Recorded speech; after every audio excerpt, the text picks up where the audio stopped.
Friends आज का हमारा क्वेरी रहेगा regarding composite supply and mix supply. Friends इतना कन्फ्यूजन है ये पॉइंट के रिलेटेड जिसमें हर चार्टर्ड अकाउंटेंट भी कहीं ना कहीं गलती कर रहा है to interpret what do we called as composite supply and what do we called as mix supply. Let's first talk about the definition कि कंपोजिट सप्लाई और मिक्स सप्लाई का डेफिनेशन क्या है, और एक एक करके फिर उसके ऊपर कुछ एग्जांपल्स लेते हैं, उसको एनालाइज कर रहे हैं कि किसको हम कंपोजिट सप्लाई में मानेंगे और किसको हम मिक्स सप्लाई में मानेंगे। फ्रेंड्स जब भी हम बात करेंगे कंपोजिट सप्लाई के related, it is been very clearly said a taxable person, कोई भी टैक्सेबल पर्सन, टू और मोर टैक्सेबल सप्लाईज। फ्रेंड्स ये वर्ड बहुत इंपॉर्टेंट है, टू और मोर टैक्सेबल सप्लाई, यानी कोई भी टैक्सेबल पर्सन टू और मोर टैक्सेबल सप्लाईज ऑफर कर रहा है which are naturally bundled. So two or more taxable supplies which are naturally bundled and they are offered together in ordinary course of business. वापस बोल रहा हूँ, कोई भी taxable person who is offering two or more taxable supplies which are naturally bundled and which are offered together in normal course, in ordinary course, and one of them is a principal supply, then we call it as composite supply. एक बार repeat कर देता हूं, when to और मोर, अच्छा पहले कौन दे रहा है, टैक्सेबल पर्सन, बट टू और मोर टैक्सेबल सप्लाईज, दोनों के दोनों या जितने भी ज्यादा हो वो सारे के सारे टैक्सेबल होने चाहिए। टू और more taxable supplies which are naturally bundled, normal course, natural course में वो साथ में ऑफर होने चाहिए, naturally bundled, and very important they are offer together in ordinary course and one of them is principal supply. Now let's talk about certain example. पहले तो एक standard example ले लेते हैं। मान लीजिए हम कोई होटल में स्टे कर रहे हैं, so it is accommodation, it's an accommodation facility granted by that hotel or I mean guest house or whatever resort or whatever is there, ठीक है, वो हमें एक सप्लाई दे रहा है and that supply they are giving it to us. Now very important point is along with that they are also offering various other services. जैसे कि पहले तो क्या हुआ, फ्री ब्रेकफास्ट प्रोवाइड किया जा रहा है, दूसरा तो क्या वो होटल में हम लोगों को drop in or I mean they take us from the maybe airport and they drop us at the airport, so pickup and drop in का फैसिलिटी प्रोवाइड कर रहे हैं। अच्छा, अलॉन्ग विद दैट हमारे रोज के कुछ क्वांटिटी तक कपड़े फ्री में आयनिंग करके दे, there are lot of questions involve, lot of facilities involve which are offered by hotels and restaurants to us. So ये सारी फैसिलिटीज जो वो हमें प्रोवाइड कर रहे हैं, उसके लिए हम ये सोच सकते हैं कि भाई पहले क्या, तो क्या वो टैक्सेबल पर्सन प्रोवाइड कर रहा है, तो क्या हाँ, क्या टू और मोर टैक्सेबल सप्लाईज है, तो क्या yes all of them are taxable supplies. Along with that क्या वो नेचुरली बंडल्ड है, तो क्या हाँ भाई नेचुरली ये सब साथ में ही होता है। क्या वो ऑर्डिनरी कोर्स में साथ में ऑफर किया जाता है, हाँ, और क्या उसमें से one of them is principal supply, के हाँ यस, कौन सा प्रिंसिपल सप्लाई रहेगा, तो क्या जो मैंने आपको बताया अकोमोडेशन फैसिलिटी, तो क्या 110% ये कंपोजिट सप्लाई की डेफिनेशन में फॉलो होगा। और ये कंपोजिट सप्लाई में जो प्रिंसिपल सप्लाई रहेगा दैट इज अकोमोडेशन फैसिलिटी, उसका जो रेट रहेगा वही पूरे के पूरे कंपोजिट सप्लाई के ऊपर अप्लाई हो जाएगा। अच्छा, कोई बोले दूसरा एग्जांपल, यस बताता हूँ। मान लीजिए कोई एजुकेशनल इंस्टीट्यूट है, जो एजुकेशनल इंस्टीट्यूट आपको एजुकेशन सर्विस प्रोवाइड कर रही है, but along with that they also provide you transport facility, along with that they also provide you daily food services, they offer lot of services कि भाई आप वहाँ पे पढ़ने आए, सो वो आपको अपने घर से पिकअप करेंगे और आपको अपने घर पे ड्रॉप करेंगे, या कोई भी कॉमन एरिया जहाँ से पिकअप करेंगे एंड ड्रॉप करेंगे। अलॉन्ग विद दैट आप वहाँ पे जाए तो डेली फूड का भी आपका कंपोनेंट उसके चार्जेस के अंदर इंक्लूड हो जाता है। तो ये सारी चीज़ें हम वापस कंपोजिट सप्लाई में ला सकते हैं। क्यों, तो क्या टू और मोर टैक्सेबल सप्लाईज। मैं यहाँ डिग्री कोर्स की बात नहीं कर रहा हूँ, सो दैट आप एजुकेशन में एग्जाम ना बात करें। इट शुड बी टू और more taxable supplies. Very good. Then next is it is offered in naturally, even naturally वो टुगेदर ऑफर होता है, अग्रीड। अगेन अनदर कंपोनेंट, क्या वो ऑर्डिनरी कोर्स में नॉर्मली साथ में ऑफर होता है, yes, and one of them is a principal supply, yes very much. कौन सा प्रिंसिपल सप्लाई, तो क्या एजुकेशन सर्विस, तो 110% उसको हम मानेंगे एज कंपोजिट सप्लाई। फ्रेंड्स और एक एग्जांपल ले लेते हैं। मान लीजिए कि मैं आपको बेच रहा हूँ टीवी, मेरा टीवी का शोरूम है, मैं आपको टीवी बेच रहा हूँ। तो जब मैं आपको टीवी बेच रहा हूँ, आपने मेरे वहाँ से मान लीजिए कि 60 इंच का टीवी परचेज किया। सबसे पहले टीवी मैंने बेचा, एक सप्लाई हो गया। फिर मैं वो टीवी अपने टेम्पो के थ्रू आपके घर पे डिलीवर करवा रहा हूँ, तो ट्रांसपोर्टेशन दूसरा सप्लाई हो गया। तीसरा, मैं उसको आपके घर में वॉल माउंटिंग, वॉल में उसको फिट करके दे रहा हूँ, तो वो तीसरा सप्लाई हो गया। ये तीनों सप्लाई मैं टुगेदर ऑफर कर रहा हूँ under one price. Now very important point is it is again considered as two और more taxable supplies, naturally bundled है, offer together in ordinary course है and one of them is a principal supply. कौन सा? तो कि TV sale करने का। तो friends again it would fall under composite supply definition, जहाँ पे टीवी सेल करना मेन इंपॉर्टेंट माना जाएगा और टीवी का जो रेट अप्लाई होगा वही रेट आपको पूरे के पूरे कंपोनेंट के ऊपर अप्लाई कर देना पड़ेगा। तो फ्रेंड्स ये हो गया कंपोजिट सप्लाई। अच्छा, कोई बोले कंपोजिट सप्लाई में क्या नहीं आ सकता, तो there are various points which we need to keep in mind. It is very clearly that is 2 or more taxable supply. मान लीजिए कि 2 सप्लाई है जो नेचुरली बंडल्ड है बट उसमें से एक टैक्सेबल है और एक एग्जम्प्ट है, तो फ्रेंड्स वो कभी भी टैक्सेबल सप्लाईज 2 और मोर टैक्सेबल सप्लाईज नहीं होगा, तो वो कंपोजिट सप्लाई की डेफिनेशन में नहीं आएगा। अच्छा, मान लीजिए 2 और मोर टैक्सेबल सप्लाईज है but they are not naturally bundled.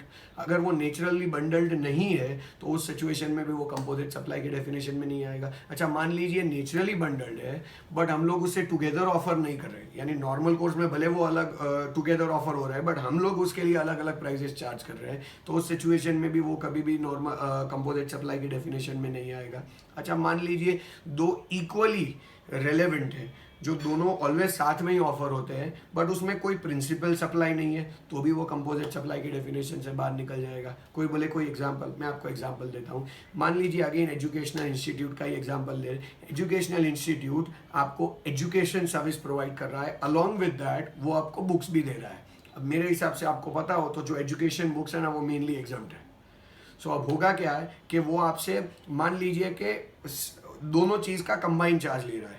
कौन सा कंबाइन चार्ज? तो कि एक एजुकेशन सर्विस का, दूसरा बुक्स का। क्या वो नेचुरली बंडल है? हाँ, 100% वो नेचुरली बंडल है। क्या वो ऑर्डिनरी कोर्स में टुगेदर ऑफर किए जाते हैं? हाँ, किए जाता है। क्या one of them is a principal supply? Yes, education is a principal supply, books is not a principal supply. तो ये 110% बाकी सारे टर्म्स मैच करते हैं बट एक टर्म मैच नहीं हो रहा है, दैट इज 2 और more taxable supply, because one of them is exempt and since one of them is exempt it's not called as composite supply.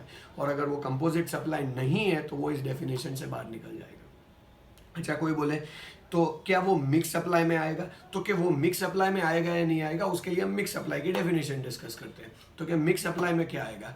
तो क्या यहाँ पे थोड़ा वर्ड, थोड़ा फॉर्मेटिंग अलग है। यहाँ पे बहुत क्लियरली बोला है कि 2 और more individual supplies. Now 2 thing has to be kept in mind. One of them is 2 और more individual supplies, that means there should be 2 individual supplies. And second, ये तो कहीं पे यूज ही नहीं किया है कि इट शुड बी टैक्सेबल। सो अगर एक एग्जाम्प्ट है और एक टैक्सेबल है तो भी वो मिक्स सप्लाई की डेफिनेशन में फॉल हो सकता है। सो वेरी इंपॉर्टेंट, 2 और more individual supplies which are offered together, not in ordinary course but as of now they are offered together in conjunction, offered together.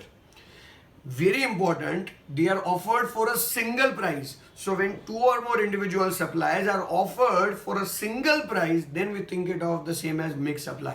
अगर मान लीजिए कि दोनों के दोनों इंडिविजुअल सप्लाई का आप इंडिविजुअल प्राइस चार्ज कर रहे हैं तो उस सिचुएशन में अगेन वो मिक्स सप्लाई की डेफिनेशन से भी बाहर निकल जाएगा, वो मिक्स सप्लाई में फॉल नहीं हो सकता। Then it has to be treated completely as 2 independent supplies. अच्छा, कोई बोले कि इसमें कौन सा कंपोनेंट आएगा, तो अगेन मैं एक एग्जांपल दे सकता हूं आपको। यही एजुकेशनल इंस्टीट्यूट का एग्जांपल लीजिए आप कि एजुकेशनल इंस्टीट्यूट जो आपको बुक्स भी ऑफर कर रहा है, मेन सप्लाई वो नहीं है। मेन सप्लाई कौन सा है? तो कि एजुकेशन सर्विस प्रोवाइड करना, बट उस एजुकेशन सर्विस प्रोवाइड करने के कोर्स में वो आपको बुक्स भी दे रहा है। सो प्राइमा फेसी मैं कह सकता हूं कि 2 और more individual supplies which are offered together, now take a call, is it offered for a single price or not? क्या वो सिंगल प्राइस में ऑफर कर रहे हैं या दोनों के लिए अलग अलग पैसे चार्ज कर रहे हैं? अगर मान लीजिए सिंगल प्राइस में ऑफर किया जा रहा है तो डेफिनेटली उसको हम मिक्स सप्लाई की डेफिनेशन में डाल सकते हैं, बट अगर दोनों के लिए इंडिपेंडेंटली पैसा चार्ज किया जा रहा है तो उस सिचुएशन में it is not offered for a single price, and since it is not offered for a single price then definitely वो मिक्स सप्लाई की डेफिनेशन में फॉलो होगा, वो कंपोजिट सप्लाई के चैप्टर से बाहर निकल सकता है। फ्रेंड्स, ये बहुत रेलेवेंट चीज़ है जो आपको ध्यान में रखनी पड़ेगी कि जब भी हम बात करें कंपोजिट सप्लाई और मिक्स सप्लाई की, तो कंपोजिट सप्लाई अलग से डिफाइन हुआ है, मिक्स सप्लाई अलग से डिफाइन हुआ है। अच्छा, कोई मान लीजिए मिक्स सप्लाई के एग्जांपल्स क्या हो सकते हैं? So there can be various examples. मान लीजिए आप कोई भी एग्जांपल ले लीजिए, the best example which is given in law itself is कोई भी मान लीजिए कोई जनरल स्टोर वाला या कोई मिठाई की दुकान वाला हो, वो मिठाई तो ऑफर कर ही रहा है, अलॉन्ग विद दैट चॉकलेट्स भी ऑफर कर रहा है, और वो पूरा एक कैन पैकेट में है, वो पूरा एक कॉम्बो ऑफर में है जहाँ पे मिठाई भी मिल रहा है, चॉकलेट भी मिल रहा है, साथ में मान लीजिए और कोई भी मे बी कुछ ड्रिंक्स मिल रहे हैं या साथ में कुछ फ्रूट्स मिल रहा है, वो पूरा एक कॉम्बो पैकेट ऑफर हो रहा है। तो जो कॉम्बो पैकेट ऑफर हो रहा है ना, मैं उसको बोल सकता हूँ कि वो नेचुरली बंडल्ड है, ना मैं ये बोल सकता हूँ कि वो ऑलवेज टुगेदर ऑफर होते हैं। ये तो वंस इन अ वाइल किया गया ऑफर है, और वंस इन अ वाइल किया गया ऑफर है तो डेफिनेटली ये मिक्स सप्लाई की डेफिनेशन में ही फॉल होगा। और मिक्स सप्लाई का क्राइटेरिया बहुत क्लियर है, जब मिक्स सप्लाई में दो सप्लाई साथ में ऑफर हो रहे हैं तो उसमें हमको ऑलवेज मैक्सिमम रेट ही लेना पड़ेगा। तो आप ध्यान रख लीजिएगा कि एक एग्जम्प्ट हो और एक टैक्सेबल हो तो डेफिनेटली आपको मैक्सिमम रेट ही अप्लाई करना पड़ेगा। अच्छा, कोई बोले कोई और एग्जांपल, मान लीजिए कोई शोरूम वाला पर्टिकुलर सीजन में ऑफर लेके आ रहा है कि भाई मोबाइल का प्राइस है और टीवी का प्राइस है, मान लीजिए टीवी का प्राइस है 50,000 रुपया और मोबाइल का प्राइस है 15,000 रुपया, but they are offering combo पे over there it is 60,000 and both of them are inclusive and you exercise that option, then in that case it is definitely called as mix supply, because ये कोई angle से composite supply में नहीं आएगा। I agree that it is 2 और more taxable supply, but it is not naturally bundled. और इसमें से प्रिंसिपल सप्लाई क्या, इसका तो कोई आंसर ही नहीं रहेगा, क्योंकि ये दोनों इंडिपेंडेंट और इक्वली रेलेवेंट गुड्स है। तो friends keep that in mind, composite supply अलग है और मिक्स सप्लाई अलग है। मिक्स सप्लाई की डेफिनेशन में और कंपोजिट सप्लाई की डेफिनेशन में 2-3 चीजें हैं जो बहुत ज्यादा डिफरेंस क्रिएट कर रहा है। कंपोजिट सप्लाई के लिए इट शुड बी 2 और more taxable supplies, mix supply के लिए इट शुड बी 2 और more individual supplies, they are independent supplies. Composite supply की डेफिनेशन में बोला है they are naturally bundled and offer together in normal course. Mix supply की definition में ऐसा कोई टर्म ही यूज नहीं हुआ है कि naturally bundled and offer together in normal course, rather it is very clearly said कि भाई they are offer together in a particular scenario. Very important, composite supply की डेफिनेशन में बोला है कि उसमें एक प्रिंसिपल सप्लाई होना चाहिए, मेन सप्लाई होना चाहिए। मिक्स सप्लाई की डेफिनेशन में कहीं पे भी ऐसा कोई टर्म यूज नहीं हुआ है, रादर मिक्स सप्लाई की डेफिनेशन में तो बहुत क्लियरली बोला है कि वो कंपोजिट सप्लाई नहीं होना चाहिए। अगर वो कंपोजिट सप्लाई में आता है तो वो कंपोजिट ही बोला जाएगा, वो मिक्स सप्लाई के डेफिनेशन से डेफिनेटली बाहर निकल जाएगा। So friends, I hope you have a clarity what will be called as composite supply and what will be called as mix supply. For any further query, for any further point, yes, you can raise your point to us by way of obviously हमारा जो GST channel है उसके ऊपर आप अपना point डाल दीजिए, आप अपना कमेंट डाल दीजिए। आपको कोई पर्टिकुलर क्वेश्चन के रिगार्डिंग आंसर चाहिए वो भी आप वहाँ पे डाल दीजिए। We will try and make sure कि हम उस पॉइंट के ऊपर भी आपको पर्टिकुलर बेसिस पे या within limited time period query record करके भेज पाए। And for further queries you can definitely subscribe to our channel as gst@dhvs.gandhi। Thank you very much friends.